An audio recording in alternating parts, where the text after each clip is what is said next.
And of course, I've been waiting to speak to this young, beautiful, amazing, gorgeous, intelligent, smart. I can say so many good things about her.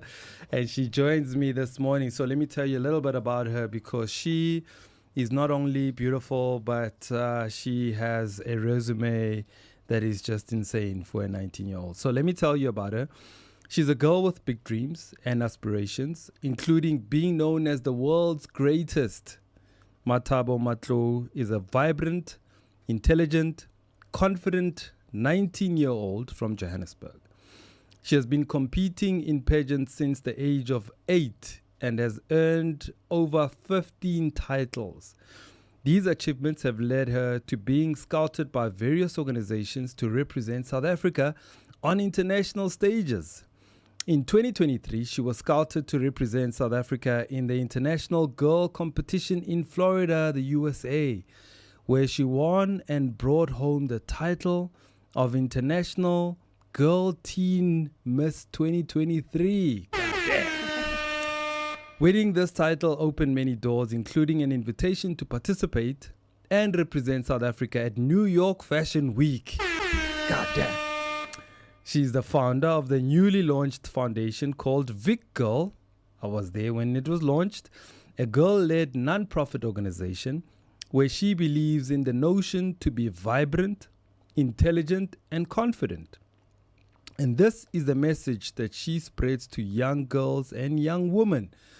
Through this platform, she has raised 21,000 to feed the needy, run food drives at Good Hope and Dakole Squatter Camp, and raise awareness around breast cancer, partnering with the Princess Nakedi Foundation. She has collaborated with brands such as Always, worked closely with NPOs including the Pad a Girl organization and the Footprints Foundation. Through pageantry, Mathabo hopes to reach not only a local audience, but also inspire an international one, encouraging young girls, young people, to use their voices and recognize the power they hold, just as she has. Wow, girl. Hello. Hello. How are you? I'm good. How are you? Oh, man, I'm so good. I'm so glad we finally got to do the sit down, man. Yes, most definitely. I mean, we met at the Vic Girl when you had this amazing launch, and I was like, why am I here? And then I was like, there's a reason why I'm here. Yes. And you had a successful launch of your event. And we also did the Princess Nakedi Foundation at the airport, at the Rand airport. We'll talk about all those things. So congratulations on so many of your wins. Are you getting tired of winning? Do you know what? I don't think you can ever get tired of winning. I'll be honest, I'm not getting tired. You just walk in there and you're like, I know I'm going to win. Oh, no, it never goes like that. It doesn't. It never goes like that. No matter how many you win, you always have this thinking in your head that, okay, it could go two ways. I could either take the crown or I could either just, participate. So, it's only when the crown is on your head that you've actually won the title. But that doesn't mean that's only when you start being a queen. So. So you can't get big-headed. No. You must always be humble until you get it on your head. No, for sure. This environment, this industry will humble you if you're big-headed. Because there are people that compete very, very often. And so you could be in the top 3 last week, and then the next week you're in the top 10, and then the next week you win, and then the next week you're not even in top 20. So it really just changes, and it really depends on what the judges are looking for at that specific competition. That's amazing, man. All right. I wanted to take 1 or 2 steps back, maybe to start with where it all began. So where were you born and raised? So I was born and raised in the East Rand in Johannesburg, specifically Brakpan. In Brakpan? In Brakpan. No way. Yeah. I'm sorry. But no, I get that all the time, guys. I always say I live in the Sandton of Brakpan. So, okay. Yeah. Then it helps. But I was born in Benoni at... Was it Glenwood? I think it was Glenwood. I just know that it's front opposite Chicken Licken, and that's why I love Chicken Licken. Oh, wow. Yeah. Okay. So I'm an East Rand girly. The house that we're living in currently is my first house. That was where I was born, and that's still where we're living. Yeah. Yeah. Amazing. School? Where did you go to school? So I went to school in Benoni. My primary school was St. Columbus in Benoni, and then high school was St. Dunstan's College in Benoni. And then in grade 11, after the New York Fashion Week and all of that wildness, I started online school.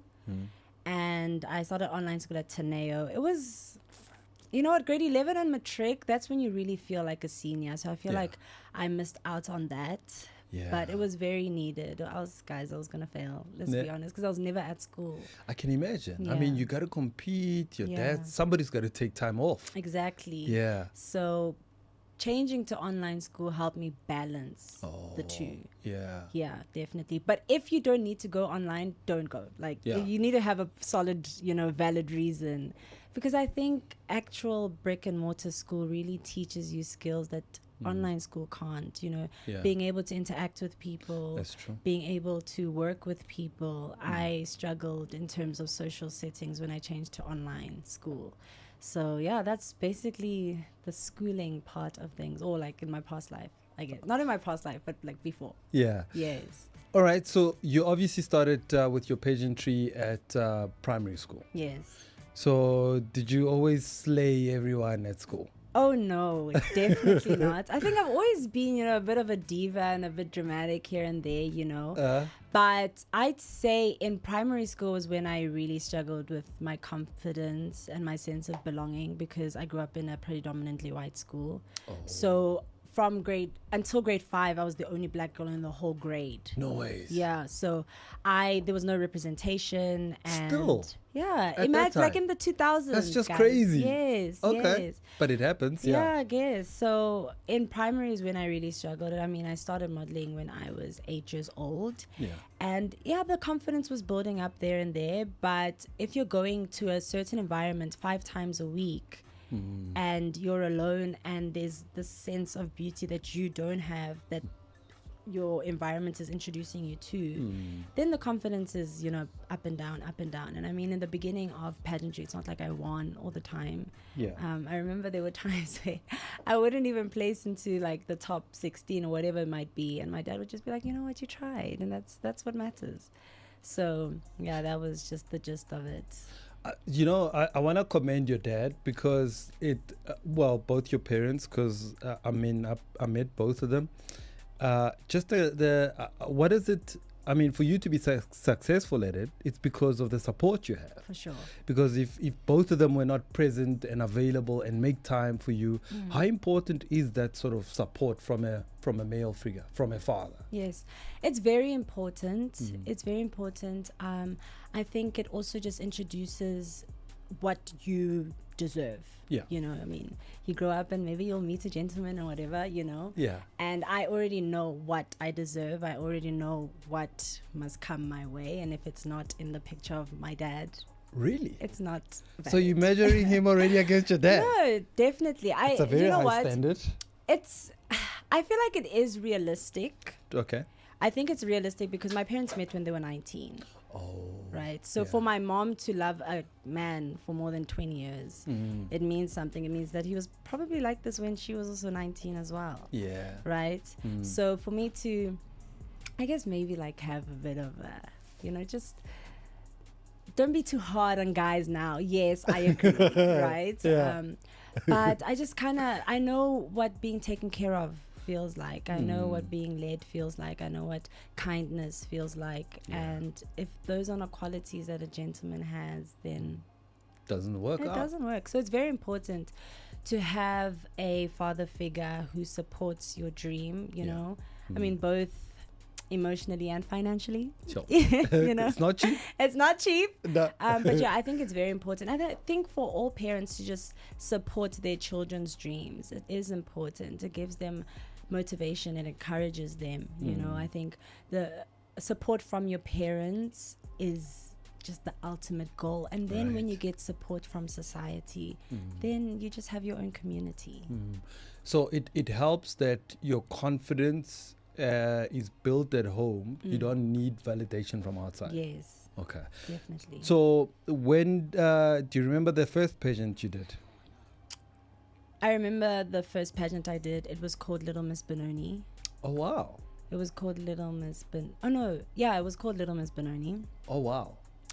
And they had a cutoff of I think top 10. Okay. I didn't make it. I didn't make it. What? I didn't make it. I literally remember that day I was wearing a purple dress. Yeah. And yeah, you know, I was excited. And you get into this and you're like, I am going to win. I'm going to show these judges who I am. Yeah.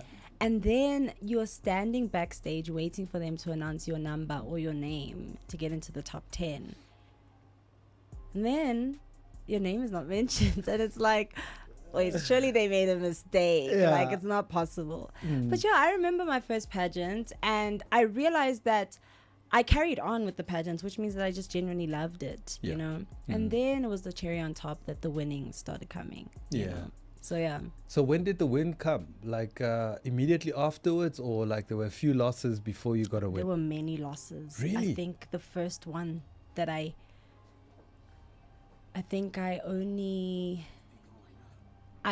placed for the first time, placed second place when I was 10, so 2 years later. Oh. And then the winning started, I think, when I was 11. Oh, wow. Yeah, so it took 2 years of just dreaming, chasing that dream, consistency and dedication, and just enjoying the whole thing for me to even place. But it's just incredible that you would have such discipline at that age. I mean, many kids would just drop off. No, for sure. I know my daughter, my second born, your age, she did 2 pageants and then she was like, nah, because she just couldn't keep up with the disappointment, you know. I mean, because you have to build yourself up to say, I'm gonna win, then the next thing you lose, and then it's like, it's just very difficult to bounce back from it. No, for sure. I think it also just does something really negative to your self-esteem when you don't place or when you don't win. And so I always say that if you do genuinely enjoy something, you'll carry on going even after the trials and the tribulations, you know. And it's really just specific to each person. You know, it might take one person a week to just get back on their feet. It might take another person months to get back on their feet, you know. So not everyone's recovery is the same. But if you do love it, you'll go back to it. If you do feel like, you know what, I have a sense of purpose in this, you will go back to it. So I guess, I mean, 2 years is a very long time. It's a very long, at that age. Yeah, it's a very long time. But I guess I just genuinely enjoyed it. I enjoyed being on stage. I enjoyed presenting myself to judges and getting them to know me. You know, I mean, a bit of it you do think about it and you're like, okay, I'm actually allowing people to judge me. But I think you just need to be confident in your capabilities and yourself and in your qualities. And then the whole concept of a judge judging you and like giving you points won't be as daunting. So when did the winning start? You said at about 11 you started winning, and then you were like bagging all of them one by one. So actually at that time I went to a specific modeling school, and they only had 2 competitions per year. Okay. So it was quite hard to measure my progress, because if you're only doing it twice a year, it's very little. Yeah, it's very, very little. So then I carried on with them, and then when I was 13, I stopped. When I was 13, I stopped because I just felt like it wasn't for me anymore. Not modeling, but just where I was. And we didn't know of any other schools at that time. So we just were like, okay, this school's quite demotivating. Let's just stop. And in the process, we'll be finding another. And then we found another one when I was 14. And then COVID hit. Then I went back when I was 15. And then this new school, there was a pageant like every weekend. You just had to really choose which one you wanted to participate in the same Boksburg area. There. Okay. I mean, there were some where you would travel. I mean, we used to travel to Krugersdorp. We used to travel to, there was one that was in Durban. Like you would travel. And that's when I was able to pick up myself and see what I'm doing right, what I'm doing wrong, and things like that. And then when I recently moved to another school now, last year in May, called M&M Coachings. I'm currently with them right now. And I don't do the weekly pageants anymore because you get burnouts. Like it's a lot. It is a lot. And now it's I guess because I'm getting older, I'm able to be like, I connect to this title and this organization, I don't connect to this one. So I guess in the past year I've only done one, and because it has like a finalist journey, a semi-finalist journey, it kind of takes the whole year. You know, so you participate as a finalist, as a semi-finalist, and you carry on practicing, you carry on just mastering your skill. What is that skill that you got to master? What is it? Being able to get to know yourself, you know. At the end of the day, you are presenting yourself to a group of judges and to a community that supports these organizations and knows what queen they want. So it's definitely important to start your self-development journey, you know. And once you know yourself, you're able to show yourself, you're able to get people to get to know you. And also just growing a sense of confidence and allowing yourself to remember that even without the crown, you're still a queen, you still matter, you know. I think sometimes, especially in the pageant industry, you only really feel that you're important if there's a physical crown on your head, which is not true. Which is really not true. The fact that you were able to get up and even film that entry video because you believed in yourself from the beginning, that's enough to call yourself a queen. And I think I think pageantry also teaches us to be involved in our community, right? And it's so much different to just modeling. Modeling is kind of just about your own personal branding, and whereas being a queen is about being involved in your community, leading people, you know, and showing people what kind of person they can aspire to be, you know. So it's just definitely about growing self-development and just growing confidence and getting to know yourself and having the skill to be confident on stage no matter what comments or results you get in the end. Sometimes, I mean, I can imagine, especially when you've exposed yourself to the public, there's always negative comments that can come, you know. How have you dealt with negativity? I think from primary already, I was getting like indirect comments surrounding bullying and things like that. Really? Right. So I remember there was this time I was just playing. We were just at PE, physical education, and we were just playing, and then some guy compared my skin color to sugar honey iced tea. What? And it was a joke. It was a joke, you know. So that's why I say it was indirect, because it's like your jokes are ignorant, and that's why they're offensive, you know. So I feel like only now, getting older, I look back at my primary school, you know, journey, and I'm like, actually, I shouldn't have let that slide. That was actually mean. That was actually bullying. That was actually disrespectful, you know. So then I think because I didn't have anyone to lean on, I kind of just brushed it under the rug. Any negative comments, I was just like, oh, whatever, here we go again, or whatever. And now I look back at it and I'm like, okay, maybe I should have spoken to a teacher. There were only a number of times where I would report it, you know. And you know, I think because I wouldn't have anyone to defend me, I wouldn't have anyone to lean on, I just brushed it under the rug and I never cared. And then, I mean, now when you get negative comments, you just remember that this person actually doesn't know who I am. And if it's a negative comment on social media, you are commenting on what you're seeing on social media, not what you see in real life. You don't know me. And that's why self-development is important and confidence in yourself is important. That's why you're able to just be like, this person does not know what they're talking about. Let me move on. Yeah, it's like water down your back. Yeah. All right, so so there's a big competition you won in the US. You went to New York. Was that your first international flight? Yes. So how was that? It was crazy to me. I kept thinking, I'm going overseas because I'm representing South Africa. That's insane, right? Yeah. The Big Apple. Yes. Yeah. So what had happened was in July I went to Florida. In the USA to represent South Africa at International Girl. And that was my first international pageant. Wow. I had never done an international pageant before. Yeah.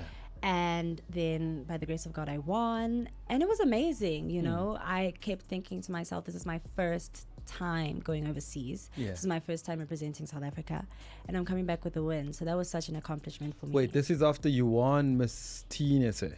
Or before? No, that was through a scouting. So this was something totally different. Okay, cool. That was through a scouting. The director of the national well, it wasn't really a national competition. She just had the license and she was looking for someone to represent South Africa. Yeah.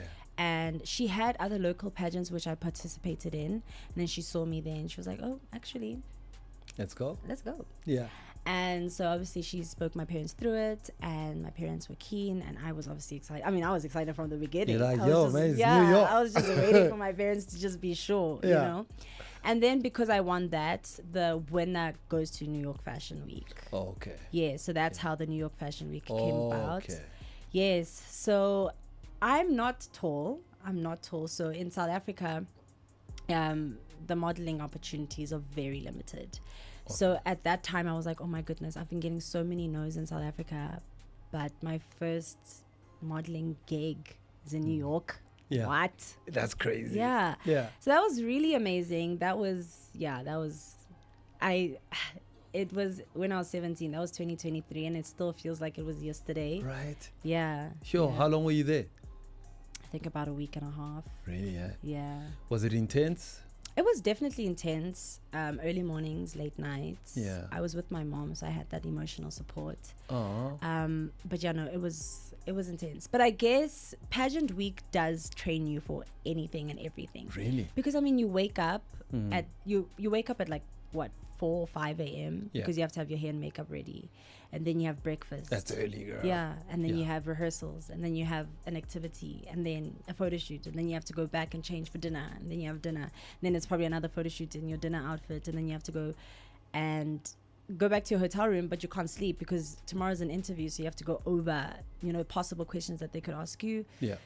And so I think, I always say pageants and pageant week really does teach you to be persistent. Really, yeah. Because the pressure is crazy, and you just always remember, oh, there's a crown at the end of this. I need to make sure that I'm good. Yeah. So, yeah. It's incredible, man. Is it true what they say about some of these pageants, that some of the girls are very nasty? Like, maybe they're gonna like put glue on your heels, or like glue your eyelashes, or like, like do something crazy. Oh no, it's crazy. What? It's true. Oh, shit. It is so true. I remember, my mom actually remembers the story. Yeah. At New York Fashion Week, and it just shows you that it's just pageantry or just modeling in general, not just in South Africa. Yeah. I went to my mom. She was in another room. I think she was in the crowd, and I was backstage in the dressing room. And so I left my seat, my appointed like changing spot, and I went to my mom to get my phone. And then she was like, no, let me just come with you because nothing's happening right now. It was just like a break. We get back to my seat. I'm just about to sit down, and there's a pin just up. A pin just, and mind you, I was sitting there before I left to go to my mom. Yeah. There's just a pin there, and if my mom hadn't stopped me from sitting down, that pin would have hurt me. What? So it's very crazy. Yes. It's crazy. I think a lot of girls are just like, you know what? If I don't get this crown, it's on site. Yeah. They're like, their plans, I mean, in any competitive. in any competitive space, obviously you'll have a few girls that you relate to, and you guys will be friends for the weekend. You'll exchange numbers and you'll communicate after the competition. But there are some girls that you just don't connect. Yeah. Which is okay. The spirit just doesn't connect. You just don't connect. But it's a problem when now we are doing witchcrafty things. Guys, behave. No. Yeah. But so I think it's a competitive space. You can be feisty, you can be mean, you can be, but that can also throw you off. So if you are not feeling the energy from a specific person, don't even be around them. If you know that you have a few girls that you guys, can relate to, and you guys connect, stay with them. You guys are probably going to uplift each other throughout the whole journey. Find your community and stick with it. Find your community and stick with it. It makes sense. So then there's other issues that, especially around the pageantry, is the weight issue, the issue around food, like, is it really as strict as they say in modeling as well as pageantry? Right. That if you pick up like 2 kgs, they're going to look at you and they're going to tell you, yo, you got to drop here, there. And sometimes some of them are not as friendly in telling you to drop the weight. Yeah. Modeling and pageantry are two different things. Okay. I think modeling is more strict because you are modeling people's clothes, so they are only open to making a certain size. And if you don't fit in that outfit, you are not going to get casted, you're not going to get the gig. Whereas with pageantry, it's more about representation.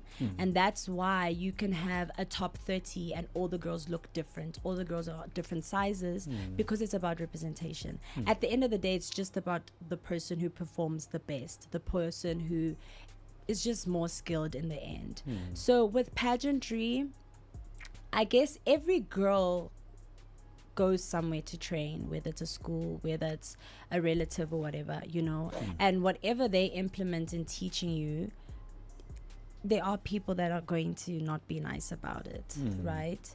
And there are people that aren't open-minded to the idea that a different look can win the title, you know. Someone who doesn't fall under societal norms can win the title as well, right? I am naturally skinny, you know, so for me to feel good, I like to work out. I like to eat healthy. That's just a me thing. So it changes. It's different from each individual.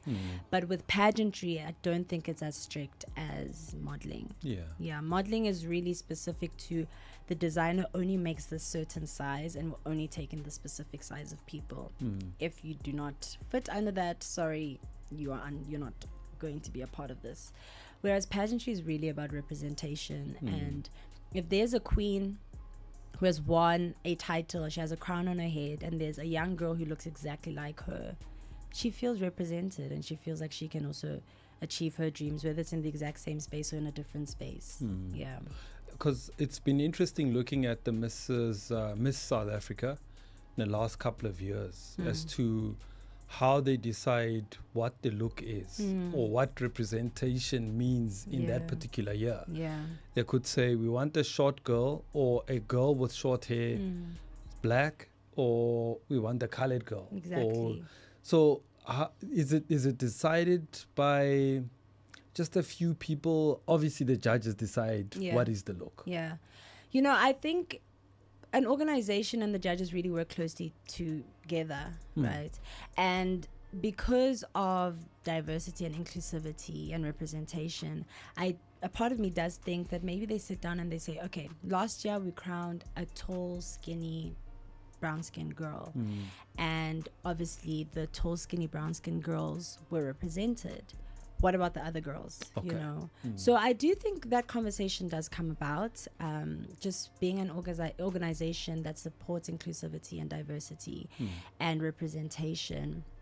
But then again, I do think it is a conversation that is had, because if you have all the queens standing next to each other from past years and the current year, they're different.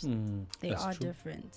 So maybe it is that maybe a different queen that specific year performed the best, you know? So I guess it does changes, but I think that conversation is had. Yeah. Do you also watch these pageants and say, and be critical of them, to say, that girl didn't deserve it? That the judge, they scored wrong. Yes. Do you sit there and say, this was cooked? I have been attending Miss South Africa specifically since 2022. Okay. Yeah, I've just with my parents actually. It's just like a thing. Every year we're going to attend Miss South Africa and we're going to watch. Yeah. Yeah. So yeah, you do sit in your seats in that arena and you feel the energy and you're like, I don't like her walk. I don't. So I think your opinion is very it's subjective. Sure. Right. Are there times where I feel like this one? Who is this one? Yeah. You know, you just think to yourself, if I was a judge, she wouldn't have won. But judges judge differently. So I won't know the specific reason as to why the judge chose her as a queen, right? But then again, you have your finalist journey. So the judges get to know you from the beginning. And maybe a girl evolves. Maybe a girl just touches a judge and things like that, and that's why it's possible for her to have won. And maybe that's not the public's first choice, because the public didn't get to know her from the beginning, as compared to how a judge was with her closely in the journey. So yeah. There was another story that sort of caught my attention, I think the world's attention, when Steve Harvey made an announcement. Was it the Miss World? And he made a wrong announcement. Yeah, Miss Universe. Was it Miss Universe? Miss Universe 2015. Was it that long ago? Yeah, I think it was 2015. That's 2015, and the Philippines was supposed to win. Yes. But I think Colombia was announced. Yes. And hey, that caused a havoc. I think that's what blew Steve Harvey up to the top. Yeah. I've never seen that happen in real life. Okay. I've never seen that happen in real life, where they announce someone, where they about to announce the winner and they announce the wrong name. So I don't know what could have happened, unless on his card they just had the two countries. Yeah. I don't know. I don't know. Like, but recovering from that, he crazy. got a lot of backlash from that. Did. And I think that Miss Universe's name is Pia. Her reign wasn't. In the beginning, it got a lot of criticism because obviously Colombia as a country, as a nation, they weren't happy because she kind of took the crown away from their candidates, right? But it's unfortunate. I guess maybe he was tired or something. How do you make such a mistake? Because the P and the Colombia and the Phillies, no shame. Yeah, that's crazy, especially because the whole night the crowd is waiting for one announcement, the winning announcement. And he's been shopped the whole night. You could have made a mistake in top 10, eh?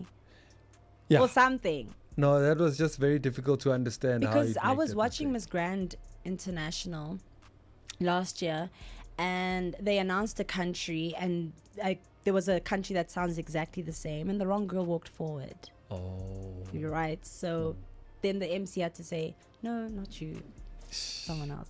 But imagine you hear your country and you're like, oh my gosh, I made it.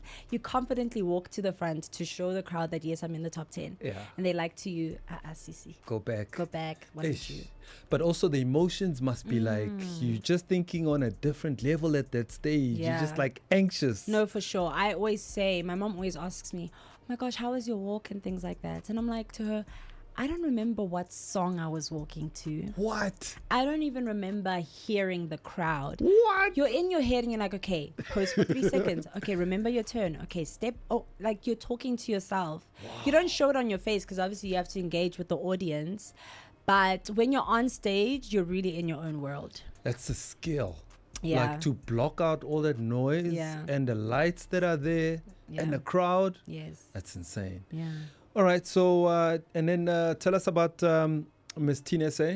You entered that as well. You won that as well. Yeah, so I entered International Junior Miss South Africa. International Junior Miss South Africa. Yes. In 2022, and I won in 2022. So that title takes you to International Junior Miss. Okay. That's the international title. Yes. Okay. So I couldn't go in 2022 because my visa wasn't ready. And then in 2023, I couldn't go because I went to International Girl and I won that title. Mm-hmm. So I finally was able to go in January of 2025. Yeah. And I came third in the world. Wow. Yes. So you know what? I wanted to win. Yeah. I wanted to win. And in the moment, I was very upset that I didn't win. And my mom sat me down and she was like, you represented South Africa and you were able to put South Africa third out of how many countries? That's so true. Feel accomplished, you know. So that was because your standards are high, girl. Yeah, no, guys, come on. But yeah, that was a journey and a half. And it's a very young pageant. It's a very youthful pageant, and it has different sister queens for different age categories. I was in the teen division, and so I did enjoy it. It was the internationals were in American Virginia Beach. What? Yeah, so that was really nice. I walked into 2025 with third in the world. So, yeah. Congratulations, man. Thank you. All right, so the crown you've gotten, okay, how many crowns do you have? 16 of them, or do you have to return them, some of them? So this one is a floating crown. So this means that the next girl... that one is heavy. Yo, this one is... It's so heavy that it's painful. I've never seen a crown so big. And that one looks like the real Matlou. No, like, it was made in Mexico. What? Yeah, if I damage this crown, I have to, like, pay a lot of money. Okay, so this thing is called a... This is called a sash. Oh, yeah, a sash. And then a crown. Ah. So this title is Teen Universe South Africa. Okay. I was crowned in December 2025. What? Yes. It was such a surreal moment. It was hosted at Monte Casino. No. Empress Palace. Oh, wow. Sorry, yes. Yeah. Empress. I get confused with the two. Empress Palace. It was amazing. My semi-finalist journey started in July. Okay. And then we went ahead with finalist journey in October. Mm-hmm. And then, you're a finalist, and that's the journey. I had 2 months of showing the public that, I could be a queen, guys. Believe in me, vote in me. And then the judging environment started on the week of the finals. Oh. Yes. Wow. So, yeah. Wait, hold on. So is that how the Vic girl came about? Was it part of... No. So it was completely different to the competition itself? Yes. Okay. So it was completely different to the competition itself. It just so happened that I launched it while being a finalist. Okay. Yes. Okay. It just so happened that I launched it while being a finalist, but I'm happy that I launched it. You know, you have an idea in your head for so long and you're like, should I start? And you kind of doubt yourself, But I'm happy that I made that step. I'm happy that I sat down with my coach and presented this idea, and we came together with the planning, with just the strategic planning of all of this. And we're like, you know what? The time is now. Just do it. Yeah. What inspired you to come up with that? Because you've raised a lot of money, and it sounds like you want to do more and do good for the people. Yes. So I was asked what 3 words best describe my personality. Mm-hmm. And I said vibrant, intelligent, and confident. And when I answered that, I knew that 5 years ago or in primary school, that wouldn't have been my answer. My answer would have been very sad, shame, you know? Yeah. And so I just really realized that there are a lot of girls or people in general that aren't vibrant just because they're not confident in themselves and they don't use their intelligence as a threat, and that's why it all came about. It's to empower people to find their vibrancy, to be a positive energy when they walk into a room, and to demand attention, because there's no crime in that. And for people to be confident in growing their intelligence, and to share their knowledge, but to also grow their knowledge, because as you raise awareness, you're also growing your own knowledge around that issue.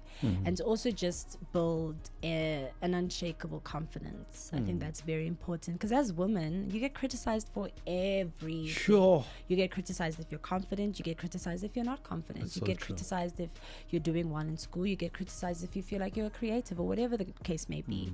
And so Vic Girl exists for girls and women and for anyone to be confident in being vibrant, to be confident in growing their intelligence, and to be confident in having an unshakable confidence, because the world will throw you with curveballs. But is it mostly women who criticize women the most? Do you know what? Unfortunately, it is. Because, I saw what happened last week between Dineo and Nandi, and I was like, what country are we staying in? Yeah. Where grown-ups, adults can just go and just throw each other under the bus like that, especially women. And like women from different backgrounds, and yet there was so much criticism. What's your take on that, on the issues that women have this pull her down syndrome? It's unfortunate that society has made women comfortable with the idea of, in order for you to be confident, you need to bring another woman down. And that's something that I think a lot of women do struggle with, and it's really wrong. it's sad because of everything that women go through. It's almost like we are responsible of lifting each other up. Yeah. But not all of us are lifting each other up. So are we only going to get up to a certain point and that's it, you know? But then again, it's just like, as a woman, you face so many issues. It's like with women, you're being brought down and broken down. And then with men, you're just unsafe. So it's like, where do we belong? You know, where are we taken care of fully? And so if you don't love yourself and if you don't have kindness in your heart, you won't be able to love others and to be kind to other people. And that's why self-development is important, for you to grow a sense of confidence, for you to grow kindness and respect for yourself, so that that's what you spread to other people. And that's what you spread to another woman as well. So it's definitely sad because most times we do share the same story. We do go through the same things, but it's like, we can't even escape to each other because we're just going to bring each other down. Yeah. So sad, man. But I think what I loved about your event was that there were a whole lot of powerful women on that day who were actually pulling each other up. Yes. I was so inspired. I mean, I sat there thinking, oh my God, like speaker after speaker was like, I mean, we had Mrs. South Africa, or was it Mrs. World? Yeah. Mrs. World. Yes. God damn, I forgot about that. Yeah, Mrs. World. Yeah. And she's so amazing. She's amazing. She's so amazing. I remember when we contacted her, she was on board from the beginning. And she's a lawyer. Yeah, she's a lawyer. And she's Mrs. World. She's actually a director. Hey, man. Yeah, so she's well accomplished. No, like, come on. Yeah. She's really well accomplished, and she has so much love and kindness, and she's just so generous. And I really took a lot from her segments when she was speaking. But it also just showed me that no matter how many accomplishments someone has, they're also able to share what they learn with other people. And that's what she did with us at the Vic Girl launch, which was really nice. I had been following her on Instagram, and she was always busy. She was always busy. So when I was thinking of having her a part of the event, I was like, should I even try? Like, will she even be available? Yeah. She was like, you know what? I'd love to. I was like, oh my gosh. She liked me. Yeah, so no, she's amazing. We're still in contact. Yeah, she's great. You also had Brunette, who also spoke very well. I think just dealing with success and fame and just the struggles, and which was quite interesting as well. What did you take from what she had to say? She really taught me that, especially like in the space that I'm in, kind of being in the public, and you know, you are exposed to different people and you get people to see you know yourself. She really did touch on negative comments and how you can handle them as an individual. And she also was like, first love yourself. She said, fly, first love yourself. Right. And I like that. Yeah, I really like that, fly. So what I got from that is that you know yourself, and with every negative comment, remember that that person doesn't know you. True. They just commenting on what they see, you know. And at Vic Girl, we really believe that women have different stories, and that's why it was important to have different women on the panel. Sure. At the Vic Girl launch, she really did touch on confidence. She touched on really knowing yourself and being confident in yourself and being able to shut out the noise and hear yourself, which is really important. Really important. Absolutely. Another star player of the night was the Princess Nakedi Foundation, which you have also partnered with them. I think when Oos Princess stood up to speak, I mean, a lot of the ladies just had me like sitting on the side, on the edge of my seat, just listening in. And I think she touched quite importantly about breast cancer, which is something that I wasn't very aware about the extent to which women go through in terms of breast cancer, which was quite an eye-opener for me. And the fact that men also get breast cancer, you know, which was something that we as men don't talk about, don't think about, and it caught my attention. But what stood out for you from what she had to present? You know, she had such a sad story. It was, eh? And when she spoke about her story, everyone had a sense of joy. Right. And I was like, how is that possible? That's so crazy. I remember sitting and listening to her and then looking around. People are smiling. the room is not cold. And for her to turn her story into a joyful journey and to communicate it in that way, that was just amazing to me. That was just amazing to me, because she spoke at the end. She was the last speaker to speak. And we had all these speakers, you know, they touched on the negative, they touched on the positive, and then she came and it was her turn to speak. And for people who know her, you already know that her story is just sad overall. Sure. But she was able to communicate it in a motivating way, in an encouraging way. And funny also. In a funny way. I was like, what? What is happening? Like, you know? How do you make that into a funny thing? Anytime she even speaks about her journey, she just communicates it with so much joy, with so much positivity. And that just really just shows that it's her purpose. Absolutely. You know, sometimes you go through things and you're meant to make your pain your purpose. That's what I got from her. That's really what I got from her. It was, that's a skill. Right? Have. Yeah, unbelievable. The first speaker though, Lindiwe, she was Lindiwe Hani. Yes. I think as somebody who grew up in apartheid, I mean, knowing a father the way that we knew him, sort of raised him up as a hero back in the early 80s and so on. And she came up, she gave us a completely different version. I mean, for me, it was like, you see this hero that you've worshipped for so long, you don't think about his children. And when you hear the side of the story of the kids, you're like, God damn. Yeah. We didn't realize that as much as we hero worship the father, we actually also hurt the kids, you know, by things we say, and we are not even aware that we're actually saying hurtful things. So what did you take out of her speech? She really communicated the different perspective of being the late Chris Hani's child, right? And that was a perspective that I was never exposed to, because then again, you, even in class, you are taught about this hero, you know, you're taught about this man who made a difference and who got us through such a time. And you don't investigate who he was outside of being that hero. He was someone's father, he was a husband, you know. And it really just shows you that there's so much more to a story. And that's what she taught me with her segments, that there's so much more to a story, and there's different perspectives, and as to how people are affected by issues. The way that I'm affected by an issue is not the same as how someone else is affected. And that's what she really taught us, you know. And I think also in any situation that we're in, it's important to unpack the different corners of that issue, the different perspectives of that issue.